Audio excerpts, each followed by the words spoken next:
నమస్కారం. అందరికీ స్వాగతం. దాంపత్య జీవితం ఎంతో ఆనందంగా కలకాలం నిలవాలని ప్రతి జంట కోరుకుంటుంది కదా. మరి ఆ బంధాన్ని అంత పటిష్టంగా ఉంచే ఆ స్వర్ణసూత్రాలు, ఆ రహస్యాలేంటో రండి ఈరోజు మనం వివరంగా తెలుసుకుందాం. అయితే మనం ఈరోజు తెలుసుకోబోయే ఈ అద్భుతమైన విషయాలన్నీ పండిట్ శ్రీరామ్ శర్మ ఆచార్యజీ గారు రచించిన దాంపత్య జీవంకే స్వర్ణిం సూత్ర అనే గొప్ప పుస్తకం ఆధారంగా రూపొందించబడ్డాయి. ఆ పుస్తకంలోని లోతైన జ్ఞానాన్ని మనం ఈరోజు స్లైడ్స్ రూపంలో చాలా సులభంగా అర్థం చేసుకునే ప్రయత్నం చేద్దాం. పెళ్లికి ముందు అబ్బో ఎన్ని కలలు కంటాం కదా. జీవితం ఒక పండగలా సాగిపోవాలని ఎంతో ఉత్సాహంగా ఉంటారు. కాని ఏమవుతుంది? కాలం గడిచే కొద్దీ చాలా జంటల్లో ఆ ఉత్సాహం, ఆ మెరుపు ఎందుకు తగ్గిపోతుంది? కారణం చాలా సింపుల్ అండి. ఆ కలల్ని నిజం చేసుకునే సరైన దారి తెలియకపోవడమే. మరి ఆ దారేంటో ఇప్పుడు చూద్దాం. సరే, మరి ఆ సూత్రాల్లోకి వెళ్ళిపోదాం. మొట్టమొదటిది, అన్నిటికన్నా ముఖ్యమైనది మానసిక అనురాగం. చాలామంది అనుకుంటారు దాంపత్య బంధానికి పునాది శారీరక ఆకర్షణ అని. కాని నిజానికి అది కానే కాదు. బలమైన మానసిక బంధమే అదే అసలైన పునాది. ఒకసారి చూడండి, ఈ రెండిటి మధ్య తేడా గమనిస్తే మనకు అసలు విషయం అర్థమవుతుంది.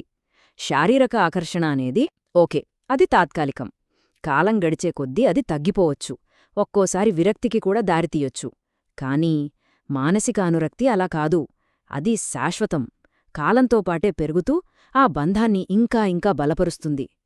అసలు నిజం చెప్పాలంటే ఆ శారీరక కలయిక వెనుక ఉన్న అసలు ఉద్దేశ్యం కూడా ఈ మానసిక అనురాగాన్ని వ్యక్తపరచడమే. ఇంకా సింపుల్గా అర్థం కావాలంటే ఒకసారి ఇద్దరు ప్రాణ స్నేహితుల్ని ఊహించుకోండి. వాళ్ల మధ్య ఎలాంటి శారీరక ఆకర్షణ ఉండదు కదా. అయినా సరే ఒకరికోసం ఒకరు ప్రాణాలివ్వడానికి కూడా సిద్ధపడతారు. అది మానసిక అనురక్తికున్న పవర్.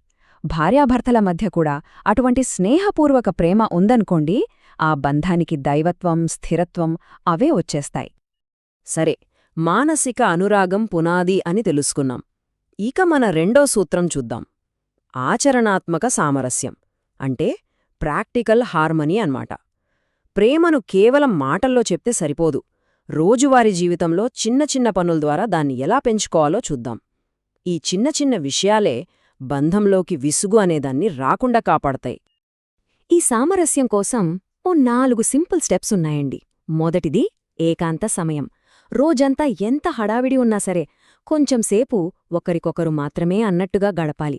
ఇక రెండోది చిరు వినోదం. అబ్బా, రోజూ అదే లైఫ్ అంటే బోర్ కొట్టదా? అందుకే అప్పుడప్పుడు, కనీసం వారానికోసారి చిన్న చిన్నగా బయటికి వెళ్తే బంధంలో కొత్త ఉత్సాహం వస్తుంది. మూడోది ప్రశంస. ఒకరినొకరు మెచ్చుకోవడం. ఇదొక పెద్ద కళ. ఏదో బాధ్యతగా కాకుండా మనస్ఫూర్తిగా, ప్రేమతో వాళ్ల పనుల్ని మెచ్చుకున్నారనుకోండి, వాళ్ల గుండెల్లో మీకు శాశ్వత స్థానం దొరుకుతుంది. ఇక నాలుగోది సేవ.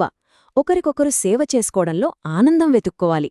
ఇంట్లో పనులే అనుకోకుండా వాటిని ప్రేమతో చేస్తే అవే ప్రేమకు గొప్ప సాక్ష్యాలుగా నిలుస్తాయి. ఇప్పుడు మనం మూడో సూత్రం వైపు వెళదాం.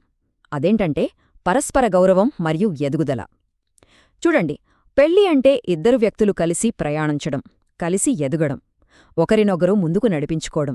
దీనికి చాలా ముఖ్యమైనదేంటంటే ఒకరి సామర్థ్యాలను, వాళ్లకున్న ఇతర సామాజిక సంబంధాలను మరొకరు గౌరవించడం. ఇక్కడ కొన్ని విషయాలు మనం గుర్తుపెట్టుకోవాలి. మన పార్ట్నర్ ఎదగడానికి మనం సపోర్ట్ చెయ్యాలి, కానీ వాళ్ల స్పీడ్ వాళ్లకి ఉంటుంది, వాళ్ల కేపబిలిటీస్ వాళ్లకుంటాయి. దాన్ని మనం గౌరవించాలి. అలాగే నా భార్య లేదా నా భర్త నాకే సొంతం అనే పొసెసివ్నెస్ అస్సలుండకూడదు. ఎందుకంటే వాళ్లు కేవలం మన పార్ట్నర్ మాత్రమే కాదు కదా, వాళ్లు కూడా ఒకరి బిడ్డ, ఒకరి సోదరి, ఒకరి స్నేహితుడు. సో ఒకరి కుటుంబ సభ్యుల్ని, స్నేహితుల్ని మరొకరు గౌరవిస్తే మన పార్ట్నర్ దృష్టిలో మన గౌరవం ఆటోమేటిక్గా రెట్టింపవుతుంది. సరే, ఇద్దరు మనుషులు ఒకే ఇంట్లో ఉన్నప్పుడు అభిప్రాయభేదాలు రావడం చాలా కామన్, అవునా? అసలు గొడవలు రాకుండా చూసుకోవడం కాదిక్కడ పాయింట్. వచ్చినప్పుడు వాటిని హుందాగా ఎలా డీల్ చేయాలన్నదే ముఖ్యం. నా మాటే కరెక్ట్, నా మాటే నెగ్గాలి అనే మొండి పట్టుదలకు పోకుండా అవతల వాళ్ల పాయింట్ ఆఫ్ వ్యూని కూడా గౌరవించాలి. అవసరమైతే అవును నాదే తప్పు అని ఒప్పుకోవడానికి కూడా సిద్ధంగా ఉండాలి. ఆ గొప్పదనమే బంధాన్ని కాపాడుతుంది. ఇప్పుడు వస్తున్నాం నాలుగో సూత్రానికి. ఇది అన్నిటికన్నా అత్యంత కీలకమైనది. దాంపత్య జీవితమనే పెద్ద భవనానికి పునాది ఏంటో తెలుసా? విశ్వాసం, నమ్మకం. ఆ ఫౌండేషన్ లేకపోతే పైన మనం ఎన్ని అందమైన అంతస్తులు కట్టినా నిలబడడం అసాధ్యం. ఆ పునాది ఎంత స్ట్రాంగ్గా ఉంటే బంధం అంత బలంగా ఉంటుంది. దీన్నొక అందమైన ఉదాహరణతో చెప్పుకోవచ్చు. దాంపత్య బంధం ఒక పెద్ద చెట్టు అనుకుంటే, విశ్వాసం ఆ చెట్టుకు ప్రాణం పోసే వేరులాంటిది. ఆ వేరులు ఎంత లోతుకు వెళ్తే, ఎంత బలంగా ఉంటే చెట్టు అంత పెద్ద తుఫానులనైనా తట్టుకుని నిలబడుతుంది. అలాగే విశ్వాసం కూడా మన బంధంలోకి వచ్చే అనుమానాల తుఫానులని తట్టుకునే శక్తినిస్తుంది. మరి అనుమానం వస్తే ఏం చేయాలి? దానికి ఒకటే మందు. అదేంటంటే సూటిగా, నిజాయితీగా ఒకరితో ఒకరు మాట్లాడుకోవడం. ఏదన్నా డౌటొచ్చిందనుకోండి, ఎక్కడో ఎవరో చెప్పిన మూడో వ్యక్తి మాటలు నమ్మే బదులు నేరుగా మన పార్ట్నర్ని అడిగి క్లారిఫై చేసుకోవాలి. అంతకంటే మంచి మార్గం లేదు. ఒకరిమీద ఒకరికున్న నమ్మకాన్ని ఇద్దరూ ప్రాణంలా కాపాడుకోవాలి.